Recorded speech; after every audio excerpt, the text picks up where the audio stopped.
Welcome to this English vocabulary masterclass. Today you're going to learn 101 words that you can use in your daily speech to sound fluent and natural. Welcome back to JForrest English. Of course, I'm Jennifer. Now let's get started. The best way to expand your vocabulary is to learn full phrases instead of individual words. So first in this masterclass, you'll learn 12 great things that you can say in daily conversations. Number one, do you want to grab a coffee after work? Do you know this phrase? This is a casual way to invite someone to socialize. So I said, do you want to grab coffee after work? You could say this to your coworker because you're inviting your coworker to socialize, or maybe you texted this to your friend, you're both working and you're going to socialize after work. Now in this case, grab means have a coffee or get a coffee. It's the same meaning.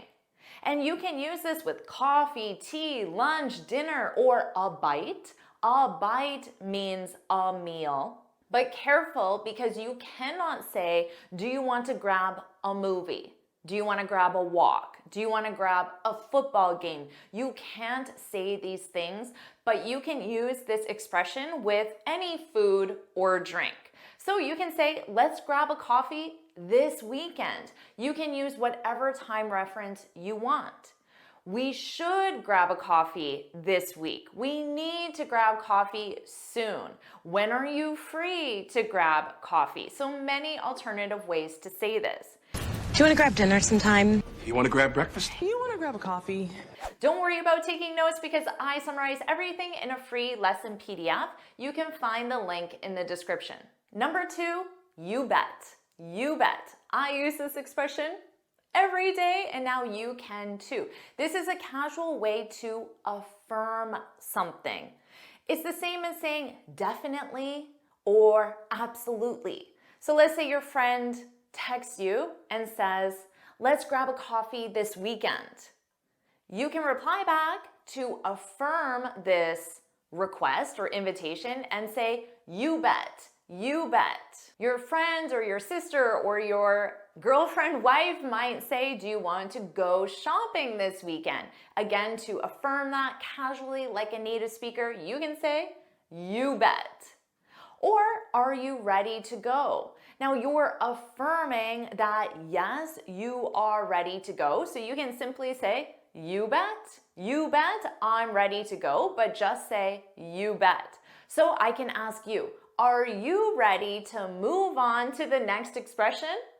If you are, then say, you bet, Jennifer, you bet, I'm ready to move on. But you can just say, you bet, put that in the comments. Sure, you bet, you bet. You bet. Now let's move on. Number three, keep me posted. Have you heard this one? Maybe you've heard keep me updated. Posted means updated. It's the same thing. This is a casual way to ask someone to share information or news with you, but when it's available. So as it becomes available. So let's say you're talking to your friend or family member and they say, tomorrow I'm meeting with Zach's teacher to discuss his poor grades. And Zach is this person's young son. Maybe he's 8 years old. Now, to say to this person that you want her to share information with you as it's happening, you can simply say, keep me posted, keep me posted. This means after the meeting, tell me what happened. Keep me posted. Maybe your friend says, I might not be able to grab coffee this weekend because my in-laws are coming. So you can reply back and say, keep me posted. This means let me know if you can or can't come when that information is available. Keep me posted. Keep me posted. Keep me posted. Keep me posted. Number four, I'd better get going. Have you heard this one? This is a casual way to say that you need to leave. So you might say, oh wow, it's already 8:45. I'd better get going. I'd better leave. The kids go to bed at 9 p.m. Now notice here, I'd. This is a contraction of I had better. So make sure you get that I'd. Repeat after me, I'd better. I'd better get going. And of course, get going means leave. You can use this as a suggestion to the person you're with. We'd better get going if we don't want to be stuck in traffic. Or again, look at the time. This is an expression, look at the time. This is when you want to remark on what time it is. Look at the time, I'd better get going. I better get going. Well, I better get going. I better get going. Number 5, when do you want to head out? Do you know what this means, head out? This is a casual way to ask when someone wants to leave. So head out, this is a phrasal verb. The main verb is head and the preposition is out. And this phrasal verb means leave. You could say, I'd better head out. Remember, I had better, I'd better, but you can use I'd better head out. Or you can say, when do you want to get going? Get going means leave. So get going means leave and head out means leave. You can mix and match them. Heading out? So you're heading out? Number 6, I'm short on time. This is something you can say every day because we're usually short on time. This is a casual way to say you don't have a lot of time. To be short on something, in this case, time means you have a limited or small amount of something. You could say, I'd better head out, our last expression. I'd better head out or I'd better get going because I'm short on time. Time is one common noun that you can use with this expression. You can also say, I'm short on money. I'm short on patience. It means you have a limited amount of, not a lot of. Or in a business context, I'm short on ideas. I'm a little short on cash. It's a long story and I'm short on time. Number 7, I love this one. I'm here if you need me. This is a casual way to offer help or support. So remember your friend that was meeting with her son's teacher, her son Zach, to discuss his poor grades. And remember, you said, what did you say? You said, keep me posted. Share information about that meeting as it happens, as it's available. So your friend replies back to you and shares that information. And she says, his teacher said he should have a private tutor to help him improve his grades. Now you want to show support to your friend because this is a difficult thing for her. So you can say, I'm here if you need me. I'm here if you need anything. I'm here if there's anything I can do. I'm here to help in any way I can. So again, there's always multiple ways to say one thing in English. Start with one, learn the structure, and then see how you can change it as you get more comfortable. You don't have to use all of them. I'm here if you need me. I'm here if you need me, okay? Number 8, I'm all ears. This is a casual way to let someone know you're listening closely or paying full attention. So what about you? Right now, are you all ears? Are you listening very closely to this lesson? I hope you are. Put you bet if you are. Now, you just said to your friend, I'm here if you need me. Maybe you could add on and say, if you want to grab coffee and chat about your son, I'm all ears. So you're offering support to your friend by letting her know that you are going to pay full attention, listen closely. I'm all ears. Or you could say to your brother or your wife, I'm heading out in 10 minutes, but until then, I'm all ears. So I'm going to give you my full attention, but only for 10 minutes. So again, if you're paying full attention to this lesson, to all these amazing expressions, also put all ears in the comments. I'm all ears. I'm all ears. Number 9, can we take a rain check? Have you heard this before? A rain check? This is a casual way to both decline an invitation, but also to express interest in doing it later.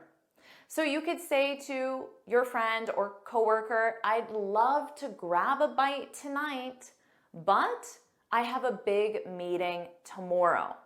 Can we take a rain check?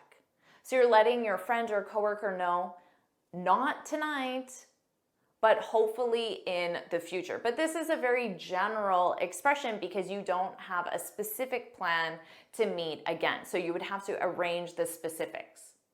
Your friend could say, my in-laws are going to keep me busy this weekend. Can we take a rain check? Because remember, previously you made plans with your friend, but then her in-laws are coming. So now she wants to take a rain check. She wants to decline the invitation you currently have, but say we'll do it again in the future. Thank you. Can we take a rain check? We take a rain check?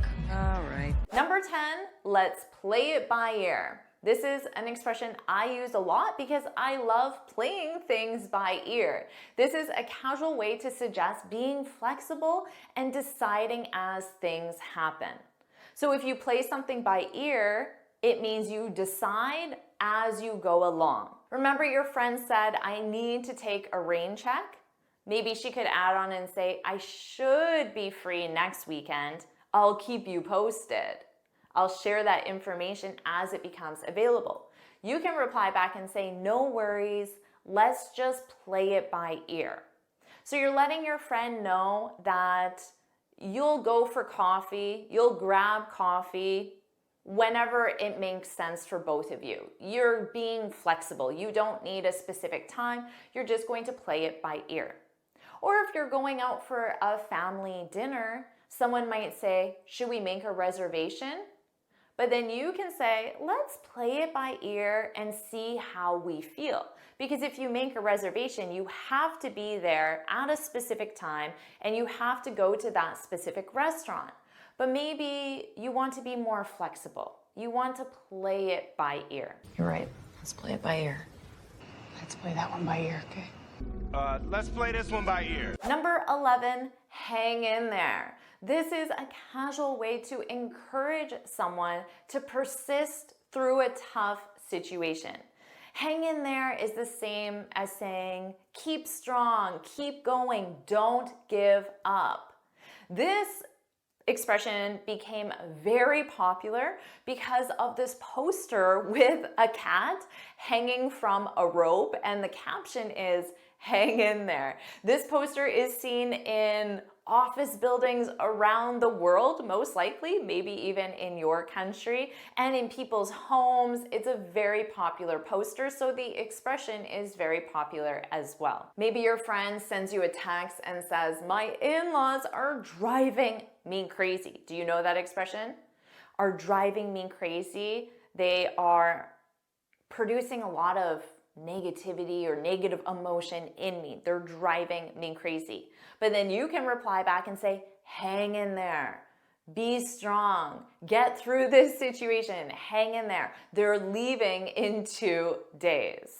But you could add on, I'm here if you need me. Or you could add on, if you need to vent, I'm all ears.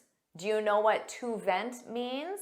When you vent, it means you talk freely about your negative emotions. So you're giving your friend permission to just lay on all the negative emotions for a period of time, just to get it out of her system. That means to vent.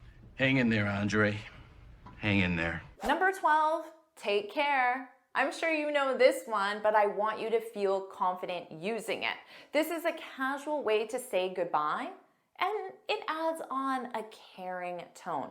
This is used with friends, coworkers. It's used when you leave a restaurant or a shopping mall or anywhere. It's extremely common. So you can say, have a great night, take care. It was great catching up, take care. So just know this can be combined with other farewells. Have a great night, see you soon. And then at the end, you can add on take care. Take care. Take care. Are you enjoying this lesson? If you are, then I want to tell you about the Finally Fluent Academy. This is my premium training program where we study native English speakers from TV, the movies, YouTube, and the news so you can improve your listening skills of fast English, expand your vocabulary with natural expressions, and learn advanced grammar easily. Plus, you'll have me as your personal coach. You can look in the description for the link to learn more, or you can go to my website and click on Finally Fluent Academy. Now let's continue with our lesson. Now you'll learn 21 words that you can use every day to impress natives. First, you'll learn the word, but then you'll see a real-world example so you understand how that word is used in context. Number 1, dazzling. Dazzling. That's a fun word to say. Repeat after me. Dazzling. This is an adjective that means brilliant and impressive, leaving a lasting impression. I could say, you look absolutely dazzling in that outfit.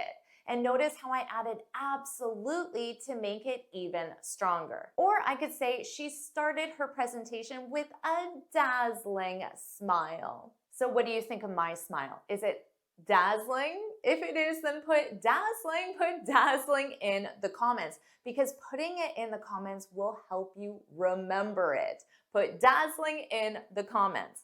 Number 2, caveat. Repeat after me, caveat. This is a noun and it's a warning or cautionary statement. These words will impress native speakers, but there's one caveat. There's one warning. You need to pronounce them correctly. So repeat after me, caveat. Or you could say he agreed to be interviewed with the caveat that he could review the article. Don't worry about taking notes because I summarize everything in a free lesson PDF. You can find the link in the description. Number 3, alleviate. Repeat after me, alleviate. This is a verb that means to make something negative, like a pain or a problem, less severe. For example, taking a walk can alleviate stress. It can make it less severe. Or practicing your speech beforehand, maybe for a job interview or a presentation, can alleviate your public speaking anxiety. It can make it less severe.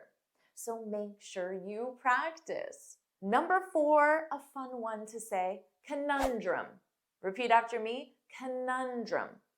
Conundrum. This is a noun and it's a confusing and difficult problem or question.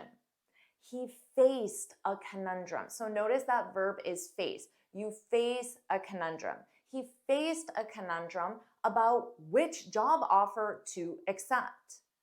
So maybe he has this job offer, but then he calls you as his friend and he says, it's my dream job, but if I accept it, I'll have to move overseas away from my family. And then you can reply back and say, well, that's a conundrum. That's a difficult problem you're facing. Number 5, frivolous. Also fun to say. Frivolous. Repeat after me. Frivolous. This is an adjective that means not having any serious purpose or value. We commonly use this with money. He spends all his money on frivolous items, on items that have no purpose or value. Or you could say they argued over something frivolous, something meaningless, no purpose, no value.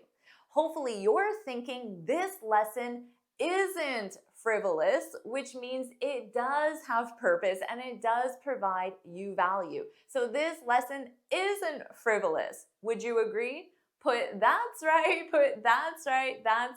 in the comments. Number 6, perplex. Repeat after me, perplex. This is a verb that means to confuse and worry someone by being difficult to understand or solve. For example, the patient's symptoms perplexed the doctors. The doctors found the symptoms difficult to understand and then solve, so it caused some worry or confusion. Or you could say, I was perplexed by these words, the words in this lesson. Notice that passive structure. I was perplexed by these words, but Jennifer helped me understand them. Hopefully you agree with that. Number 7, nostalgia. Repeat after me, nostalgia. This is a noun and it's a feeling of pleasure, but also slight sadness when you think about things that happened in the past. Some people feel nostalgia because nostalgia is a noun, so you can feel nostalgia. Some people feel nostalgia for their school days. So thinking about their school days in the past, it brings them pleasure, but a little bit of sadness. Can you relate to that? Or you could say, hearing that song again filled him with nostalgia. You can be filled with this noun, nostalgia. Number 8, ooh, this is a good one, ominous. Repeat after me, ominous. This is an adjective and it means giving the impression that something bad or unpleasant is going to happen. We commonly use this with the weather. You could look up and say, the dark clouds are ominous. So what's the bad thing that's going to happen? A severe storm. Or you could say he had an ominous feeling about the meeting. Something bad is going to happen. Maybe the client won't sign the contract or he won't get the answer he wanted. Number 9, acquiesce. Repeat after me. Acquiesce. Acquiesce. This is a verb and it means to agree passively.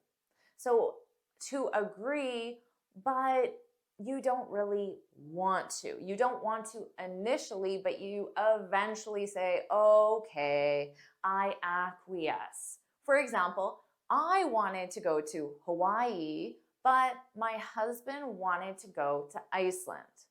I acquiesced. So my question for you, my smart student, is where did I go on vacation? Did I go to Hawaii or Iceland? Put your answer in the comments, Hawaii or Iceland. Put it in the comments. Number 10, consensus. Repeat after me, consensus. This is a noun and it means general agreement among a group. Remember, to have general agreement, you don't need 100%. You need 50, 51, 55. That would be the minimum amount for a general consensus. For example, we couldn't reach a consensus. So the verb you use is to reach a consensus. We couldn't reach a consensus on where to go for vacation, Hawaii or Iceland. We couldn't reach a consensus. Or you could say there is a consensus that the proposal needs revisions.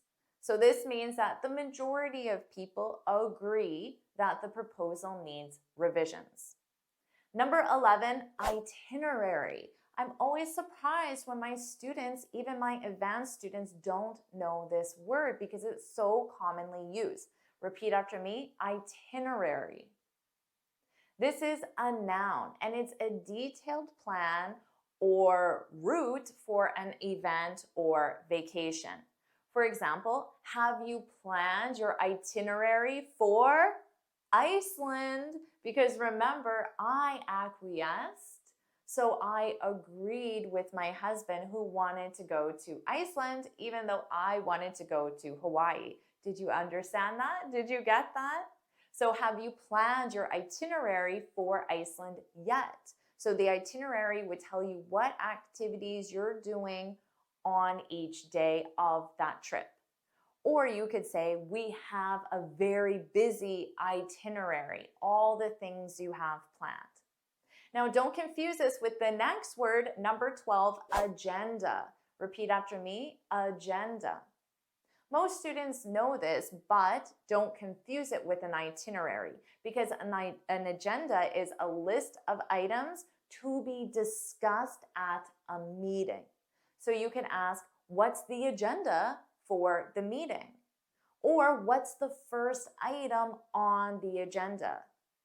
Or in emails, it's very common to send or receive an email that says, please find attached the agenda for today's conference call.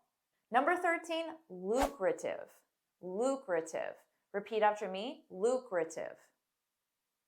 This is an adjective and it means producing a great deal of profit or financial success. We use this specifically with money. You could say photography isn't lucrative. It doesn't produce a great deal of financial success, but it's my passion. Or you could say there was a general consensus, most people agree, there was a general consensus that the partnership would be lucrative, would result in money, financial success. So that's a great one to have in your vocabulary. Number 14, contingency. Do you know this one? Contingency. Repeat after me, contingency.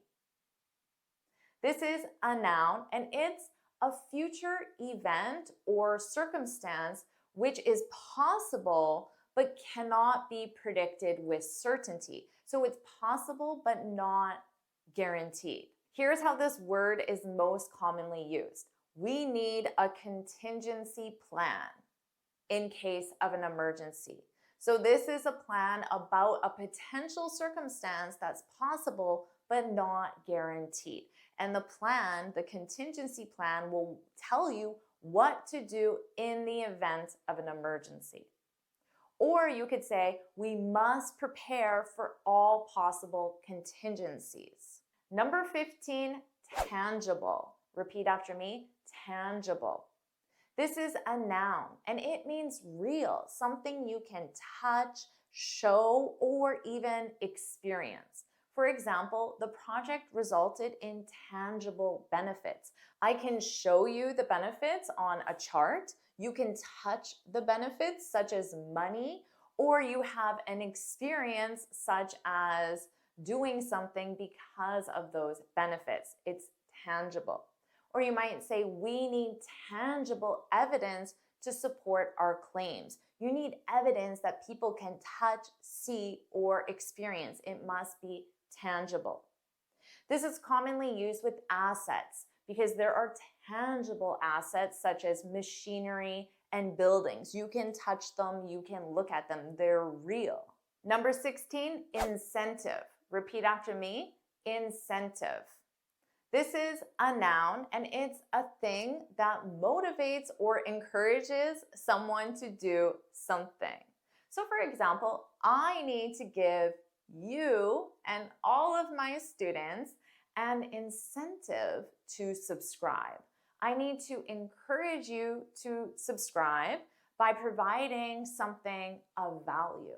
So the fact that I upload videos every single day is your incentive to subscribe. So make sure you subscribe, like this video, and of course subscribe if you haven't already. I have other incentives for you once you subscribe. Number 17, metrics. Repeat after me, metrics. Metrics. This is a noun and it's a standard of measurement. For example, the size of your vocabulary is one of the metrics of fluency. The number of words you know, which is why I'm teaching you 21 words so you can improve this metric, this measure of performance for your fluency. As you know, on your IELTS or other language exams, they judge you on different areas. Those are the different metrics. Or if you want to improve your fluency, a good question to ask is, what are the key metrics of fluency? And that will tell you what areas to focus on. Number 18, redundant. Repeat after me, redundant.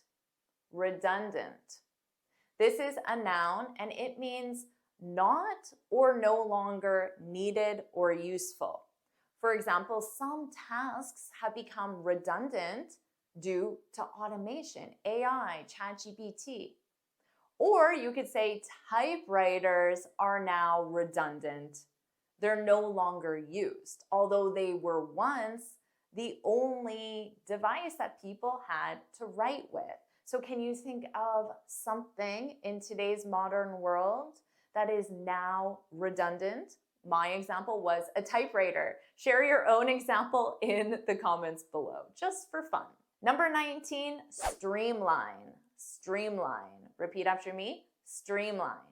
This is a verb and it means to make something faster, easier, or better. For example, online learning has streamlined education. It's made it faster, easier, better. Would you agree with that? Or you might ask in a meeting, how can we streamline our operations? How can we make our operations faster, better, easier? Number 20, glaring. Repeat after me, glaring.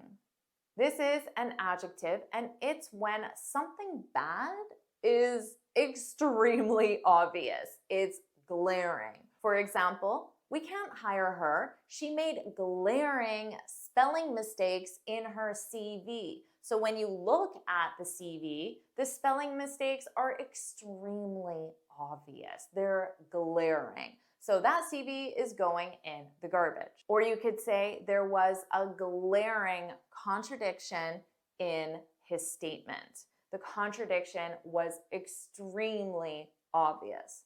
Now, do you know what a contradiction is? This is word 21, contradiction. Repeat after me, contradiction. And this is a combination of words that is nonsense because some of the words suggest the opposite of some of the others. That's a confusing definition, but listen to this simple example. She's an honest politician. Now, some people might reply back and say, an honest politician? Isn't that a contradiction? Because when you hear the word honest, an image of a politician is not what most people think of. So some people might say that the combination of words, an honest politician, is a contradiction. Here's an everyday example. You said you hate the heat, but you want to go to Hawaii. Isn't that a contradiction? Because Hawaii is very hot, but you just said you hate the heat. So that's a contradiction. Now let's keep going and learn words in context. We'll read a news article together and you'll learn over 50 phrases. First, I'll read the headline, Combat Brain Fatigue with these top expert tips. We're talking about brain fatigue, when your brain feels like this. Notice the pronunciation here, fatigue, fatigue. Repeat after me, fatigue. Fatigue means extreme tiredness. Notice it's a noun. Combat brain fatigue, it's a something. Tiredness is a something. Let's review these two sentences and see if you can identify the difference. I feel fatigue after studying English. I feel fatigued after studying English. You may notice that the pronunciation is almost identical because this D in fatigued is extremely soft and you don't really hear it at a natural pace. But what is the difference in grammar or meaning between these two? The meaning is basically identical, but fatigue here, this is a noun. You can feel something. I feel happiness when I look at a beautiful sunrise, for example. Now, I feel fatigued. This is an adjective. I feel happy when I look at a beautiful sunrise. So the meaning is the same, but the grammar is different. This is a noun and this is the adjective form, and you can feel for both of them. And notice that pronunciation is almost identical. So what about you? Do you feel fatigue, the noun, or do you feel fatigued, the adjective, after studying English? If you do, put that's me in the comments and know that as we'll learn in this article, it's very common. So don't feel bad if you say that's me. I certainly feel fatigued after I do a lot of mental work. Now notice how they say combat brain fatigue. You could also say fight brain fatigue or battle or combat. Notice all three of these have the same visual image of fighting brain fatigue. So you have three alternatives in your vocabulary. Don't worry about taking notes. I summarize everything in a free lesson PDF. You can find the link in the description. Now let's start the article and learn how. Put your thinking cap on. Have you heard this before? Put your thinking cap on. This is an idiom and it means get ready to think hard or think creatively. So if you're discussing a problem at work or at home, someone could say, let's put our thinking caps on, because it's one's thinking cap. So if you have more than one, you would add an S to cap. Let's put our thinking caps on and figure out how to reduce the budget. For example, that's the problem you want to solve. So at the beginning of this lesson, I could say to you, put your thinking cap on. You're going to learn a lot of new vocabulary, so get ready to think hard. And don't worry if you feel fatigued by the end of this lesson as a result. Put your thinking cap on. People often hear. So this is a common expression is what they're saying. After all, that's what our brain is for. Your brain is for thinking. That's the purpose. And what many are paid to do. You are paid to think at your job. That's what you're paid to do. You're paid to think. But a new study finds that people see a downside to such mental expenditures. Thinking can be a pain. Do you know what a downside is? Put your thinking cap on. A downside is a negative aspect. It's a disadvantage. So we talk about the downsides, the disadvantages, and the opposite is the upside, or there can be plural, the upsides, the advantages, the positive aspects. So you could say there are many upsides to learning English, but I just noticed I have a typo here, but there are downsides too. I was thinking of writing, there can be downsides too, but there are downsides too. So this means there are many positive aspects to learning English, but there can be some negative aspects. For example, how much time it takes, or how much mental expenditure there is. Those can be the downsides. So you can put in the comments the upside to learning English is, and then you can do the same thing with the downside is, and then you can share a point in the comments to practice this. It's very common use, the upside or the downside. Remember, it can be singular, just talking about one, or you can make it plural, the upsides and downsides. The choice is yours. So put that in the comments, an upside and a downside. Let's look at mental expenditure, because I use this in my example as well as one of the downsides. Expenditures financially are things you spend money on, your monthly expenditures. So if it's a mental expenditure, it means you're spending. But what are you spending? You're not spending money, you're spending your mental effort or your mental energy. So mental expenditures is the amount of effort or energy required. Let's look at this next part. Thinking can be a pain, a pain.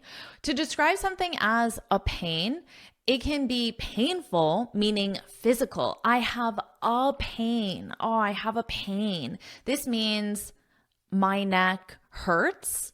This area is painful, so it's physical. But we also use this to describe something as frustrating or annoying, and we use this a lot. For example, maybe you agree, driving during rush hour is a pain. It's annoying, it's frustrating. So it causes mental or emotional pain.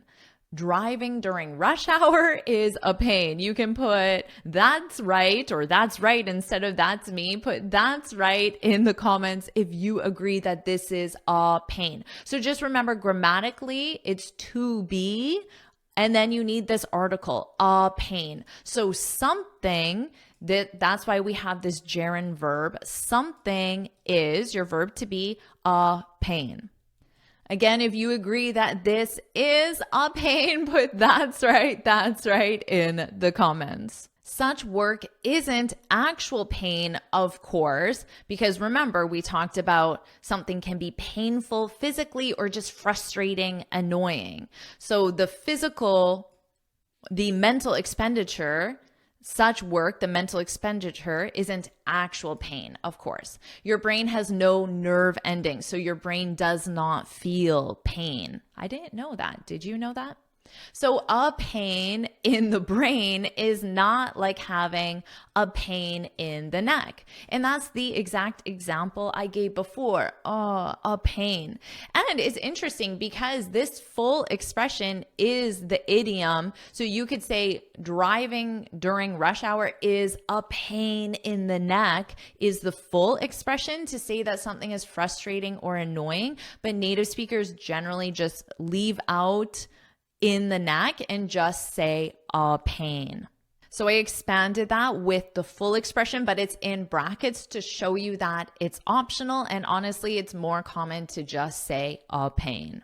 But the mental effort, remember before we described this as mental expenditure, the mental effort it takes to think hard can be so upsetting that some people will choose physical pain instead. So here the article ended on instead because the alternative was already mentioned. Think hard. That's the alternative. So choose physical pain instead. But just remember, if you write out the full alternative, you have to say instead of. The preposition choice is of, and then your verb needs to be an ing. Instead of thinking, or I could add instead of thinking hard. But you don't have to because that alternative is clearly known. But I just want you to remember what preposition and the grammar that you need. A 2020 study asked people if they would prefer to do a difficult memory task, remembering if a card reappeared after a distraction. This is the difficult memory task. A distraction is something that causes you to change your focus or attention.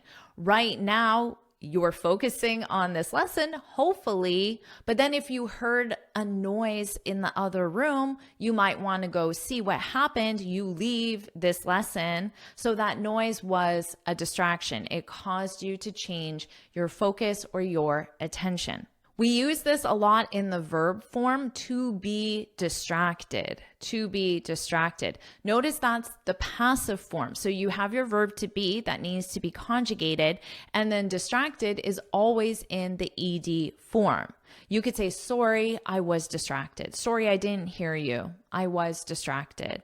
And then you could add on, I was distracted by the noise. So if your friend is telling you a story, and then you realize you weren't actually focusing on your friend, you were focusing on the noise in the other room. So your friend says, so what do you think? And then you say, sorry, I was distracted. Can you say that again? Or experience searing pain. So remember, the choice was, would you prefer to do a difficult memory task or experience searing pain from a heat device held against the skin?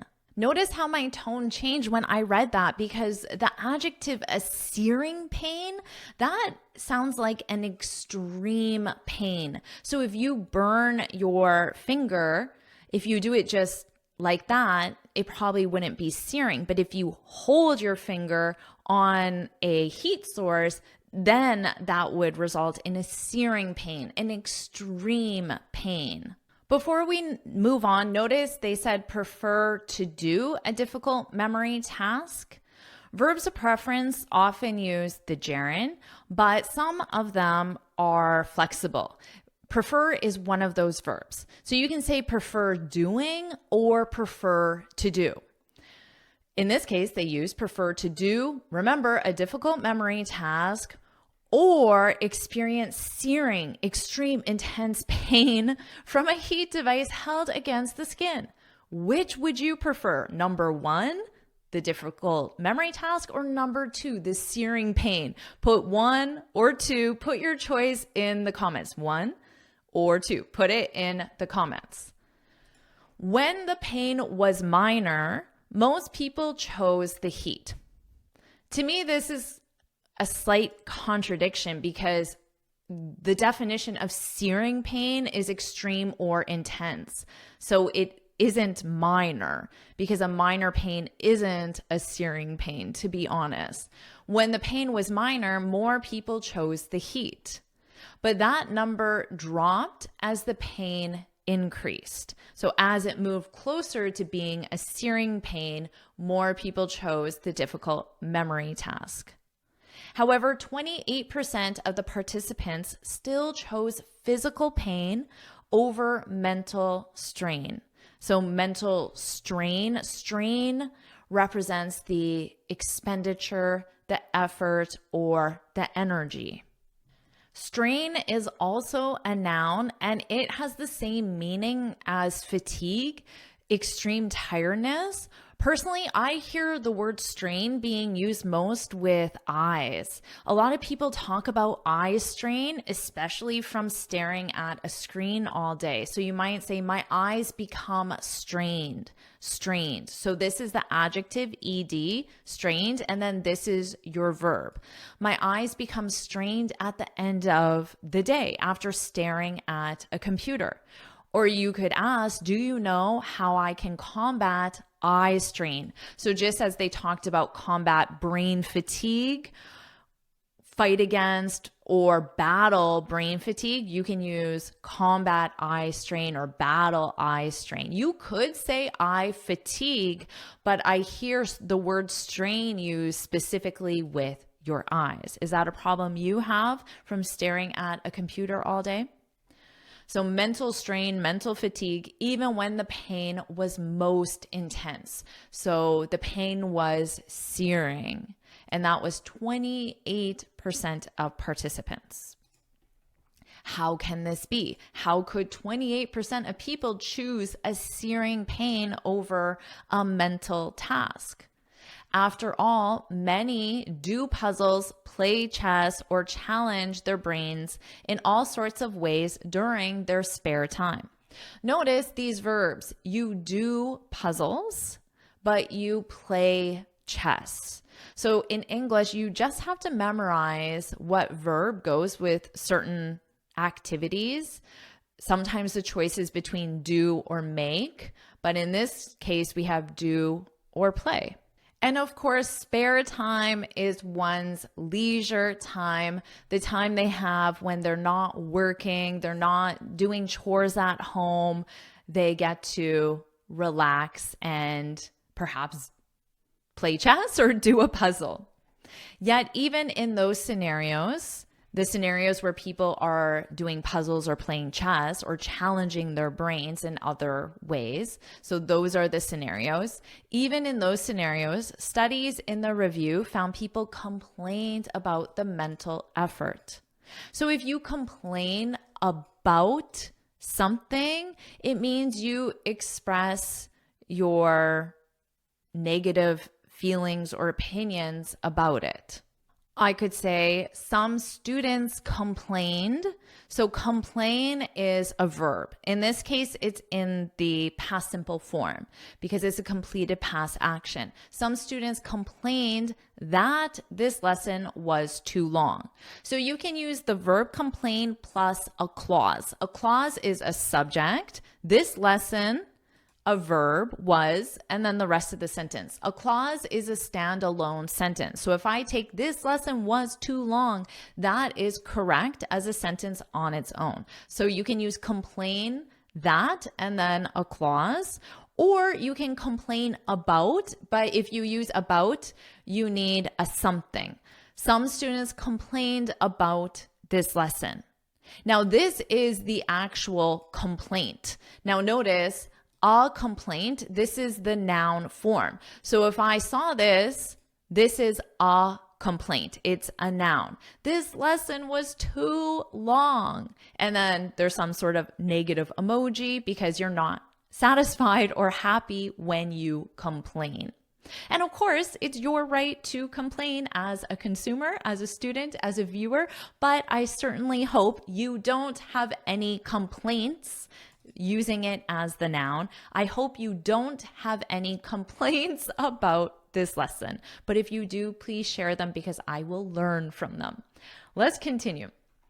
To combat brain fatigue. So we understand why it's a problem. So now we're learning about the solution. Remember, you know this verb from before: to combat, to battle, to fight brain fatigue. Now notice how this sentence starts with the infinitive, to plus base verb. But this is short form for in order to.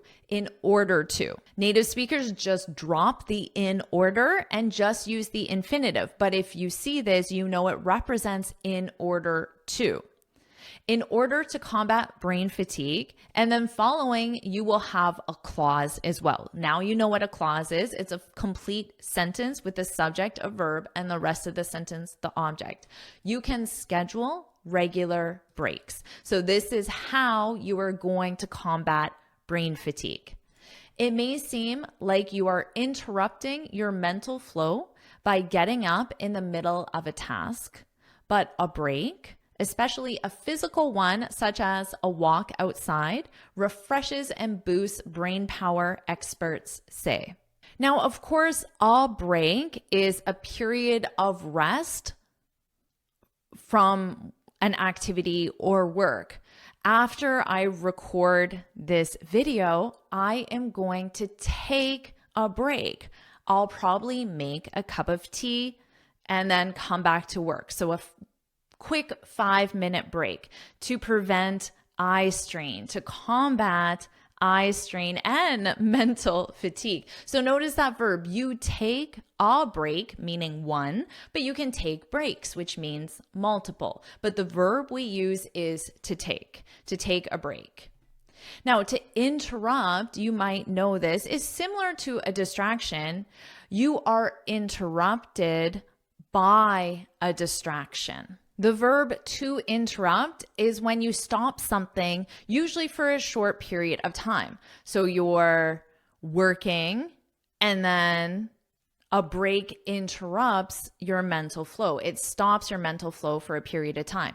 We commonly use the verb to interrupt when someone is speaking and then someone else speaks, but then it causes this person to stop speaking. This is done in a rude way, but it can also be done in a helpful way. A speaker could be giving a presentation, but then the moderator could say, sorry to interrupt, but we're almost out of time. Please finish your speech. So that's commonly done in formal speeches, debates, or even in a meeting where you're following a strict agenda and you have to move on. But it's also done in a rude way. You shouldn't interrupt your teacher when she's teaching, for example. But a break, we know what that means, especially a physical one. So my example was to get a cup of tea. That's not physical. A physical one would be such as a walk outside. So that's physical, of course. It refreshes and boosts brain power, experts say.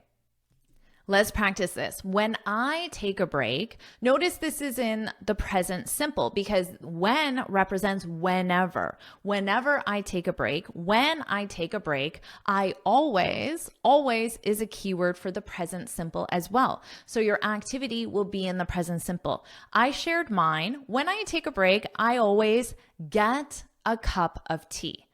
I could also say I always make a cup of tea or have a cup of tea. What about you? What do you do when you take a break? Put this sentence in the comments or just share your activity to practice this expression so you're more likely to remember it. Finally, so another way to combat brain fatigue. This was one way, take regular breaks. And another way, cut your brain some slack. Oh, do you know what this means? This is an idiom, to cut some slack. So remember, for idioms, you have to remember the exact word. So you must use some slack. And one you can replace with whoever the something or someone is, in this case, your brain. To cut some slack. Remember that cut is an irregular verb. All forms are cut, the past and the past participle. Now, this means be lenient. So be more understanding, be less critical and less judgmental. So just understand that your brain gets tired and that's okay. Cut your brain some slack rather than beating yourself up.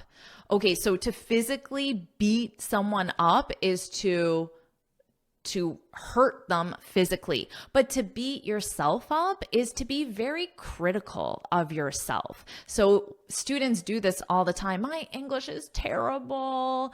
My accent is so thick. My grammar is horrible. They beat themselves up. They're very critical of themselves, of their English skills. So that's an example of beating yourself up. But in this context, to beat yourself up, it would be, I've only been working for 2 hours. Why am I tired? I shouldn't take a break yet. It's only been 2 hours. So that would be being very critical of yourself in terms of your mental fatigue and strain. So cut your brain some slack, be lenient, understanding, rather than, notice this is a gerund expression. So you need the verb in ing after rather than. So rather than plus gerund, rather than beating yourself up, rather than being very critical of yourself because you're irritated or flustered by a complicated mental task. Recognize that those feelings are part of being human. And the lesson you should remember is you should also cut yourself some slack with your English. You don't need to beat yourself up. Remember that. Now let's look at this last word, flustered, because I really like this word. It's fun to say. Flustered. Flustered. When you're flustered, in this case, it's to be flustered. So flustered is your adjective. When you're flustered, it means that you're upset, you're annoyed, you're frustrated, but because you're either confused or you're stressed. This happens to me. I get flustered in airports. Very large airports, I find them very confusing or stressful. I don't know where I am. I don't know where I need to be. I don't know what the procedure is. So I get upset, but frustrated, annoyed. I get flustered in airports. Now, this is the passive form. You could also say, airports fluster me. So this is the active form. Airports, something to fluster, someone. Airports fluster me. What about you? Is there something that flusters you? So you could say blank flusters me. Now notice I have airports. Because it's plural, it would be they. So that's why I have fluster. But if you have one item, you could say, what could I say for one item? Maybe math. Math flusters me. So this is one item. So I add that S because it's it. It flusters me. They, airports, fluster me. So for you, thinking of the English language, you might say phrasal verbs fluster me, or idioms fluster me, or English grammar flusters me. But the lesson here is cut your brain some slack, cut yourself some slack. Don't beat yourself up. That's normal, and that's part of being human. I like this lesson at the end of this news article. So that's the end of the article. What I'll do now is I'll read it from start to finish. And this time I want you to focus on my pronunciation and shadow my pronunciation as well. Combat brain fatigue with these top expert tips. Put your thinking cap on, people often hear. After all, that's what our brain is paid for and what many are paid to do. But a new study finds that people see a downside of such mental expenditures. Thinking can be a pain. Such work isn't actual pain, of course. Your brain has no nerve endings, so a pain in the brain is not like having a pain in the neck. But the mental effort it takes to think hard can be so upsetting that some people will choose physical pain instead. A 2020 study asked people if they would prefer to do a difficult memory task, remembering if a card reappeared after a distraction, or experience searing pain from a heat device when held against the skin. When the pain was minor, more people chose the heat. But that number dropped as the pain increased. However, 28% of the participants still chose physical pain over mental strain, even when the pain was most intense. How can this be? After all, many do puzzles, play chess, or challenge their brains in all sorts of ways during their spare time. Yet even in those scenarios, studies in the review found people complained about the mental effort. To combat brain fatigue, you can schedule regular breaks. It may seem like you are interrupting your mental flow by getting up in the middle of a task, but a break, especially a physical one, such as a walk outside, refreshes and boosts brain power, experts say. Finally, cut your brain some slack. Rather than beating yourself up because you're irritated or flustered by a complicated mental task, recognize that those feelings are part of being human. Now, I'm sure there are words you use every day like easy, big, nice, smart. But let's add some more advanced alternatives to these simple words to help you elevate your vocabulary. First of all, just know there's nothing wrong with using simple words. You can and should use these words in your daily speech. The goal of this lesson is just to give you alternatives. Learning these alternatives will also help you improve your comprehension when natives use these words. Now let's start with a word that I'm guilty of overusing. And just remember that native speakers are guilty of overusing these words as well. Our first word, our vacation was amazing. I'm sure you know the word amazing, and you might think, well, this is a replacement to a common word. It's a replacement to good, very good, or great. And that's true, but this replacement word, amazing, has become overused. And I say I'm guilty of it because there are 30 or more common alternatives. So why just use the same word over and over again when 30 or more alternatives exist? So let's review the most common. The concert was simply incredible. So here the alternative word is incredible. Incredible. Now you can modify this to make it sound stronger and say simply incredible. My English progress in just 1 month is astonishing. Astonishing. Now, hopefully that's something you are thinking right now, and hopefully my lessons play a role in helping you get astonishing results, amazing results, astonishing results. If you think so, then put that's right, put that's right in the comments.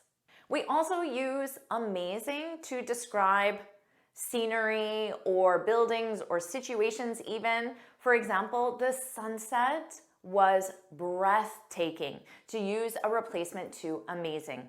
Now don't worry about taking notes because I summarize everything in a free lesson PDF. You can find the link in the description. We're bringing incredible talent and tools. The story of the Lake Pinier drilling accident is an astonishing record. It was initially constructed in 1436, but the astonishing front facade wasn't completed until the 19th century. Our next common word, the restaurant, was nice. Nice, this is a positive adjective. It's a feeling of general satisfaction. Of course, you can use it to describe people, things, or experiences. For example, you can say, what a pleasant day. What a pleasant day. So this is something you can use every single day. Or you can say, the receptionist at the hotel was lovely, instead of describing him or her as nice, was lovely. Now that is a person. You can also describe an experience or a specific object. Our stay at the hotel was delightful. Delightful. We had an enjoyable time at the park. It's been a pleasant surprise to be involved in this kind of thing. And this really does have a lovely sauce to it, even though we put cream cheese in it. Now, sleeping is delightful. Here's a common word you probably use every day. The exam was easy, easy. You can say, I studied for weeks, so the exam was a piece of cake. I find that most students know this idiom, to be a piece of cake. The exam was a piece of cake. Or hopefully you're thinking right now, Jennifer makes learning English easy peasy. So you just add the word peasy here, easy peasy. It sounds very fun, very casual, very lighthearted. So if you agree that Jennifer makes learning English easy peasy, put that's right in the comments. Or you could say, you make speaking in public look effortless, look easy, look effortless. Now you could say the instructions were easy to follow or easy to understand. So you can replace easy to follow with the instructions were straightforward and or clear. So you can use both or you can just use one. If it would work, we know it would work, piece of cake, I think most people would get behind it. It's effortless. We just do it without really thinking about it. Seems pretty straightforward. Now what's the opposite of easy? The exam was hard. You can say, I didn't study, so the exam was challenging. The exam was difficult. Or you could say, we thought the hike was going to be a piece of cake or easy peasy, but it was strenuous, strenuous. It was arduous, arduous. Both strenuous and arduous mean requiring much effort or energy, so they're generally used with physical tasks. You can also say, I had a tough day, instead of saying I had a hard day. The cosmetics were challenging. It's going to be difficult to get them to pay. Because of this, couples avoid tough conversations about money before getting married. How about this easy word? The traffic downtown is always bad. Instead of bad, you can say the traffic this morning was dreadful, dreadful. Or I had a terrible headache last night instead of bad headache. The food on the plane was appalling, appalling. This is more severe than bad. It means very bad. So often these alternatives can replace very or so plus the common adjective. You know, they're just so earnest and dreadful. I asked my son, who is by the far terrible, terrible athlete, gets it from his dad. I wouldn't crave it, but it's not terrible. How about this common one? She's a happy person. I think this describes me overall. Instead, you can say she's a joyful person. She's a cheerful person. You can say he was elated, elated after hearing the good news. She felt ecstatic, ecstatic when she got the job. It was so good, and I brought the joyful grains. I know that others felt devastated or elated. But I didn't care. I was jumping up for joy. I was ecstatic. I was happy. Our next common word, that was a smart question. Instead of smart, you can say that was a clever question. That was a brilliant question. Brilliant sounds like very smart. Or you can say he's extremely intelligent. He's extremely bright. You don't have to use the modifier extremely is just an option. Just like you could say he's extremely smart or just he's smart. He gave an astute. He gave an astute analysis of the market. That is an excellent word to use in a more professional or academic environment. You can say his ingenious. His ingenious method solved the issue quickly. There are more clever ways to prove bounds on the COP number. Yeah, I think that's actually a very astute observation. Well, local officials came up with a brilliant plan. Here's a common one that native speakers overuse. The documentary was interesting. Instead of interesting, you can say, the history of ancient Egypt is fascinating. Or the speaker gave an intriguing presentation. His captivating performance held the audience's attention. Captivating. These are great alternatives because interesting can sometimes mean negative, but the three alternatives I gave you are always used in a positive way. But I just think it's a fascinating idea.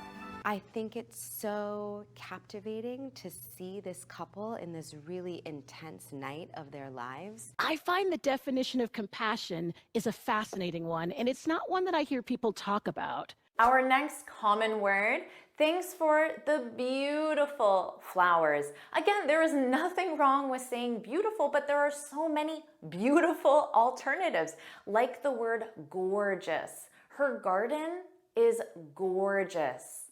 The colors of the leaves in fall are stunning. Or the flower vase is exquisite. Now notice I said vase.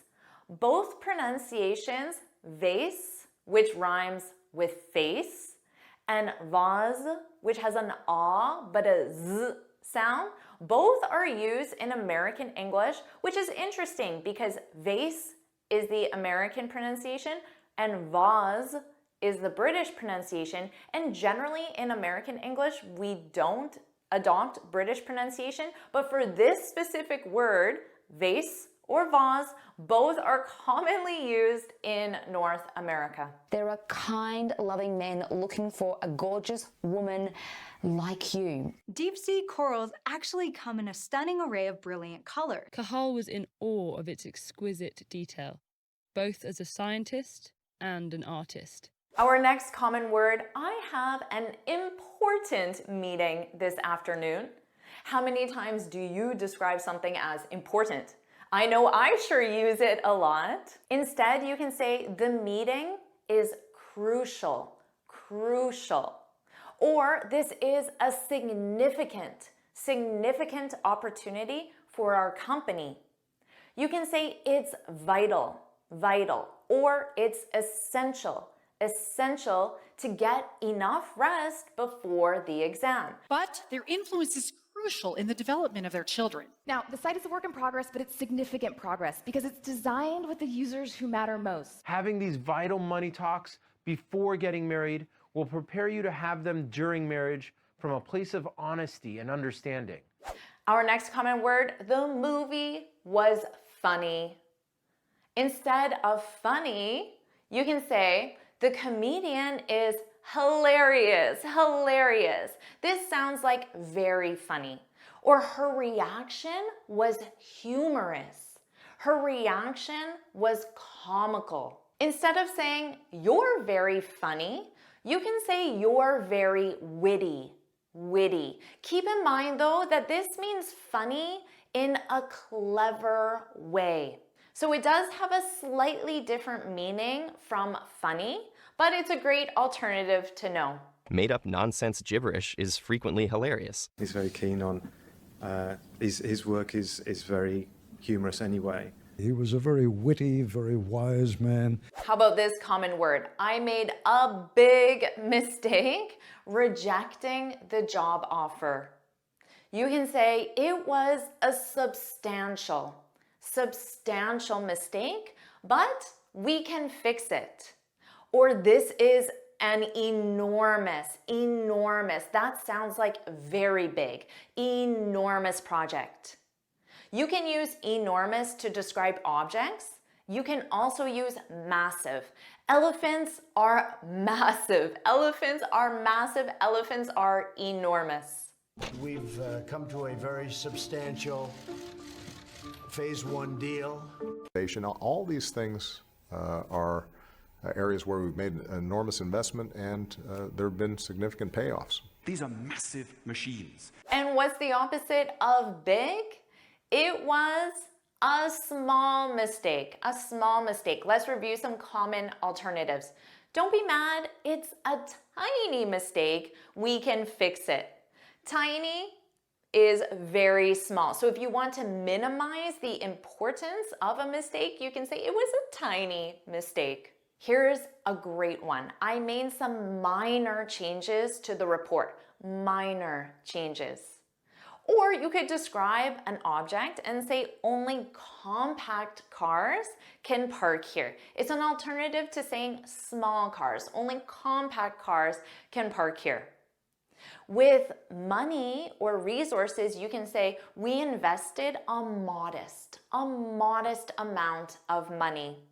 Soil is mostly made of little tiny rocks. Its texture depends on the size of those rocks. In between all these minor changes, wash your hands, wear a mask, get a vaccine, you know the drill. So although the findings were pretty modest, the WHO thinks this one's worth a shot. Here's one that might apply to you. Many students are scared of speaking English in public. You can say she became terrified. Terrified. That sounds like very scared. She became terrified when she found out she had to give a presentation. Or the noise frightened the kids. Frightened instead of scared. Now, to say extremely scared, you can use the word petrified. I'm petrified of spiders. We are terrified of being wrong. What are you frightened of ever losing? My engagement ring. I was absolutely petrified of this man. Let's review this common word. It was brave of you to agree to give the presentation in front of 2,000 people. Even though you were petrified, it was brave of you. You can say she made the bold decision to move abroad. It's brave, it's bold. She made the bold decision. Or it was courageous. It takes a lot of courage. It was courageous of you to quit your job. For the first time in my life, I understood how courageous she is.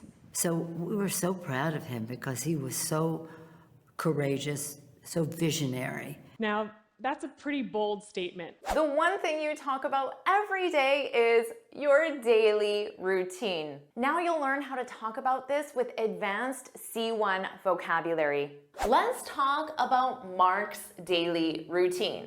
Say hello to Mark. Mark is a manager, he's married, and he has 2 young kids. Let me tell you about Mark's daily routine at an advanced C1 level, and after I'll explain all the advanced vocabulary and grammar that you can add to your speech. The alarm rings at 6:30 a.m., signaling the beginning of Mark's day. With precision, he orchestrates the morning routine, ensuring his 2 energetic children are dressed and fed. As the aroma of coffee fills the air, Mark reviews his schedule, preparing for the day ahead. Notice how this daily routine started in a very advanced way, almost a poetic way. The alarm rings at 6:30 a.m. Most students would simply say, I wake up at 6:30 a.m. Or in this case, Mark wakes up at 6:30 a.m. But this is very beginner and boring. The alarm rings at 6:30 a.m. That sounds so advanced. Why don't you try that? You can say my alarm instead of the alarm. You can make it possessive. My alarm rings. Present simple conjugated with my alarm, it. My alarm rings at. Put that in the comments and share what time your alarm rings, which is an alternative to saying I wake up at. My alarm rings at. As for me, my alarm rings at 5:30 a.m. signaling the beginning of Mark's day. Notice here we have signaling in the ing form. This is a present participle. It adds description by showing the result of the action. With precision. Precision means that there was a high level of accuracy. This is an advanced noun. You could also say with ease, because you want to talk about your daily routine as being easy, with ease. He orchestrates the morning routine. Again, notice the vocabulary is at that more advanced C1 level. To orchestrate means to organize, arrange, or coordinate.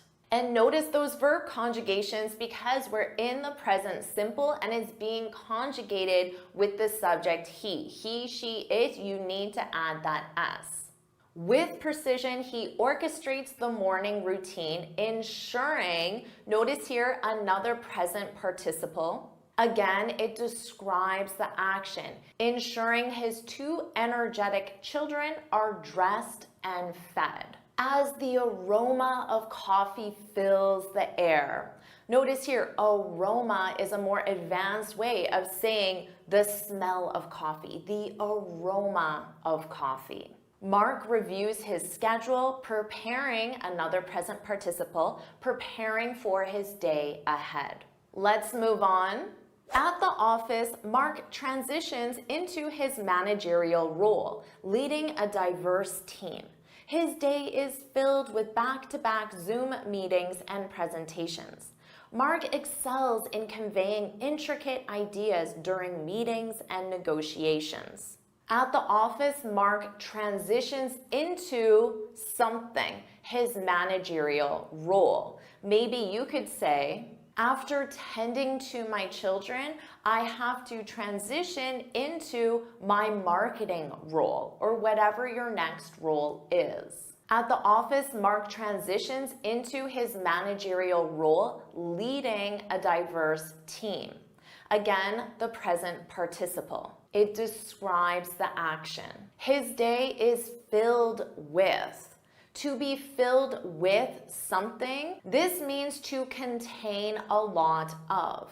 Now, although contain is a more advanced vocabulary term than filled with, adding phrasal verbs, idioms, and expressions is a great way to sound more advanced, to sound more C1. So to be filled with sounds more advanced than saying contains. And back-to-back Zoom meetings and presentations. This means that as one meeting ends, another one immediately begins, back-to-back. Mark excels in explaining intricate ideas. This is a C1 or C2 sentence. A more beginner sentence would be saying, Mark is very good at communicating complex ideas. But notice that grammar difference. To excel in something or doing something, or to be good at. So you need a different preposition. Let's move on. As the workday concludes, Mark races against the clock to attend his children's extracurricular activities. Soccer practice, music lessons, and art classes become integral parts of their routine. In the car rides between activities, Mark cherishes the moments of connection with his children. As the workday concludes. Concludes is a more advanced way of saying as the workday ends. As the workday concludes, Mark races against the clock. This is an expression, to race against the clock. This is when you have to work quickly to complete all your tasks within a limited amount of time, to race against the clock. Soccer practice, music lessons, and art classes become integral parts of their daily routine. Integral means essential or necessary. It's a more advanced term. Let's look at this sentence. In the car ride between activities, Mark cherishes the moments of connection with his children. This is a complex sentence. The first part is a dependent clause, which means it is not a complete sentence. But if you add it to an independent clause, then it becomes a complex sentence. Using complex sentences is an integral part of sounding more advanced, fluent, and C1. Let's move on. Following dinner, the family reunites in collective activities, whether it's a board game, a movie night, or a stroll in the neighborhood. Mark, though weary from the demands of the day, revels in the simple pleasures of familial bonds. Following dinner, this is a more way of saying after dinner. The family reunites in collective activities.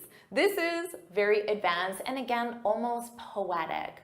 A more B1 everyday way of saying this would be, the family spends quality time together. One of the activities is a stroll in the neighborhood. A stroll is a leisurely walk. So if there is a word, stroll, that means something else to walk leisurely, it sounds more advanced to use the one word that communicates that idea. A stroll, a leisurely walk. Now grammatically, you can use to go for a stroll. Following dinner, we went for a lovely stroll in the park. The verb is go, so it's conjugated in the past simple, went. You can also take a stroll. Following dinner, we took the past simple of take. Following dinner, we took a lovely stroll in the park. Both are common and equally used. Let's learn about how Mark ends his daily routine. As the clock inches towards bedtime, Mark carves out a brief period for personal reflection by reading, meditating, or journaling. As he slips into his comfortable bed, he savors the tranquility that descends upon his home. As the clock inches towards bedtime, this is very advanced, it sounds poetic. As bedtime approaches, clearly sounds more intermediate, more basic than as the clock inches towards bedtime. Mark carves out a brief period for personal reflection by, and then you have your activities. By reading, by meditating, or by journaling. You could say, I start my day by, and then whatever the activity is. I start my day by working out for 30 minutes. I end my day. I conclude my day to sound more advanced. I conclude my day by meditating for 15 minutes. It's an integral part of my daily routine. As he slips into his comfortable bed, to slip into is a more advanced poetic way of saying to get into. I get into bed at 10 o'clock. I slip into my warm and comfortable bed as the clock inches towards 10 p.m. That sounds very advanced and poetic.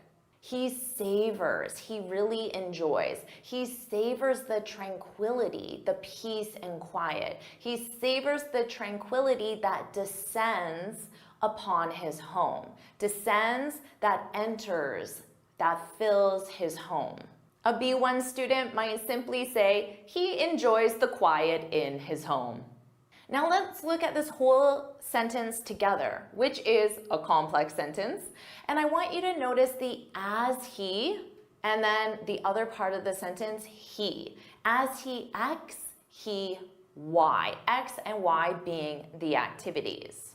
As I prepare my breakfast, I review my back-to-back meetings. As I is the dependent clause, which means it's incomplete. You have to connect it to an independent clause. I review my back-to-back meetings. That would be the independent clause. So this is a complex sentence, a great way to sound more advanced. Amazing job. Do you want me to make another masterclass? If you do, put masterclass, put masterclass in the comments.